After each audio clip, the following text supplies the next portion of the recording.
बिस्मिल्लाहिर्रहमानिर्रहीम। सबसे पहले मैं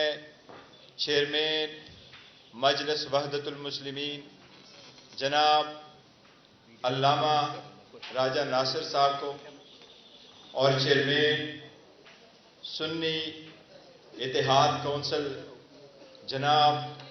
साहिबजादा मोहम्मद हामिद रज़ा साहब को यहाँ खुशमदीद हम कहते हैं। उनकी तशरीफ आवरी हमारे लिए एक आनर की बात है। इलेक्शन के बाद आपको पता है कि पाकिस्तान तहरीक इंसाफ की जितने कैंडिडेट पूरे मुल्क से मुंतखब हुए हैं वो आप सब लोगों को मालूम है। हमारा क्लेम यही है कि पाकिस्तान तहरीक इंसाफ की नेशनल असम्बली में 180 की सीटों पे हम जीत चुके हैं, लेकिन जितने कैंडिडेट्स ऑलरेडी नोटिफाइड हो चुके हैं और जो हमें है कि हमारे आज़ाद कैंडिडेट थे, जिन सरकमस्टांसेस में उन्होंने इलेक्शन लड़ा और उनको ये कंसिडर किया गया कि वो आज़ाद कैंडिडेट है, जो कि हमारा कहना यही है कि वो पाकिस्तान तहरीक इंसाफ से एफिलिएटेड थे। नॉमिनेशन फॉर्म भी पाकिस्तान तहरीक इंसाफ का था, टिकट्स भी उनको पाकिस्तान तहरीक इंसाफ के इशू हुए थे और उनको टिकट इशू होना था, निशान पाकिस्तान तहरीक इंसाफ का बल्ला अलाट होना था। लेकिन आखिरी दिन जिस वक्त फैसले से पहले ही उनको आज़ाद नुमाइंदगान की निशानात अलाट हुए थे, उन पे जितने नुमाइंदगान ने इलेक्शन लड़ा उन सब को पाकिस्तान तहरीक इंसाफ ने सपोर्ट किया और अल्हम्दुलिल्लाह बड़े तादाद में सारों सूबों में वो जीते। अब इलेक्शन कमीशन की नज़र में या अदरवाइज जी उनको आज़ाद कैंडिडेट सपोर्टेड बाय पीटीआई कहा जाता है। उनमें से अभी तक 3 नोटिफिकेशनें हुई है। इलेक्शन कमीशन की तरफ से एक नोटिफिकेशन 16 तारीख को, दूसरा नोटिफिकेशन 17 और लास्ट नोटिफिकेशन 18 तारीख को इशू हो चुका है। उन नोटिफिकेशन के मुताबिक आज़ाद कैंडिडेट ने विद इन 3 डेज ज्वाइन करना होता है किसी पार्टी को। आपको के इल्म में पहली भी इस पे बहस होती रही है, लेकिन हमें बहुत खुशी है और एक बहुत हारमोनी आप देख रहे हैं इस वक्त कि हमारे हाँ मौलाना अल्लामा नासिर साहब है और हामिद रज़ा साहब दोनों बैठे हैं। हमने कल भी एक मशावरती मीटिंग की थी, अल्लामा नासिर साहब की तरफ हम गए थे और हमारी तफसील से मशावरती मीटिंग वहाँ हो चुकी थी। सबकी कंसेंसस से और सबके मशवरे से, क्योंकि ये हमारा इत्तेहाद इस मुल्क के लिए है और हमारा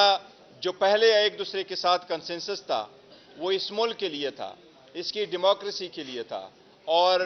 हमने इस सख्त हालात में एक दूसरे को कंधा देना था ताकि हम आईन और कानून के मुताबिक आगे बढ़े। अब जबकि आज़ाद कैंडिडेट है हमारे, वो चाहे प्रोविंशियल असम्बली में है पंजाब के, चाहे वो प्रोविंशियल असम्बली केपीके में है, चाहे वो नेशनल असम्बली में है। अब कंसेंसस के साथ हमारा ये फैसला हो चुका है कि हमारे कैंडिडेट्स वो नेशनल असम्बली में और वो प्रोविंशियल असम्बली पंजाब और प्रोविंशियल असम्बली केपीके इंशाअल्लाह ताला सुन्नी इत्तेहाद कौंसिल को एज अ पार्टी ज्वाइन करेंगे। हमारे कैंडिडेट अपने एफिडेविट कल जमा करा चुके हैं हमारे पास और आज मैं इन सब की कंसेंट के साथ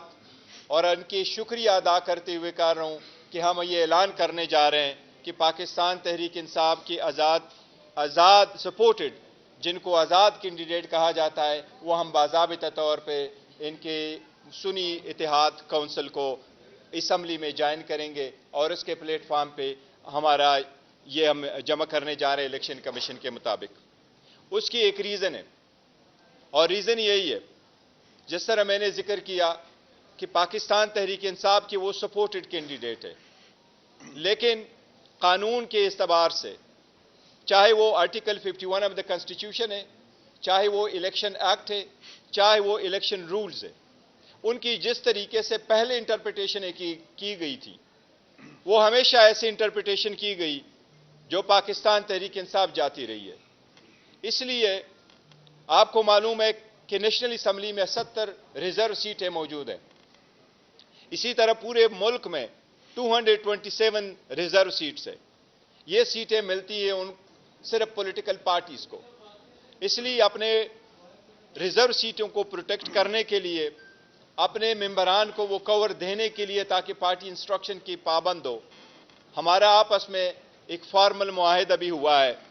اور ہمارے کینڈیڈیٹ اس کے پیش نظر سارے کے سارے انشاءاللہ تعالی وہ جوائن کر چکے ہیں، اور وہ ڈاکومنٹیشن ہم آج الیکشن کمیشن کے سامنے انشاءاللہ تعالی پیش کریں گے، اور الیکشن کمیشن سے باضابطہ طور پر آج ایک لیٹر کے ذریعے ہم ایک درخواست کر رہے ہیں کہ ہمارے نیشنل اسمبلی میں چاہے وہ وومن یا نان مسلم سیٹ ہے، چاہے وہ پنجاب یا کے پی کے اور دوسرے صوبوں میں ہیں، الیکشن کمیشن سے ہم وہ باضابطہ طور پر درخواست دے کر کے مطالبہ کریں گے کہ ہماری ریزرو سیٹوں کی ایلوکیشن ہمارے پارٹی اسٹرینتھ کے مطابق، قانون کے مطابق وہ ہمیں ایلوکیٹ کرے۔ تو ایک بار پھر میں دونوں کا بہت شکریہ ادا کرتا ہوں، اور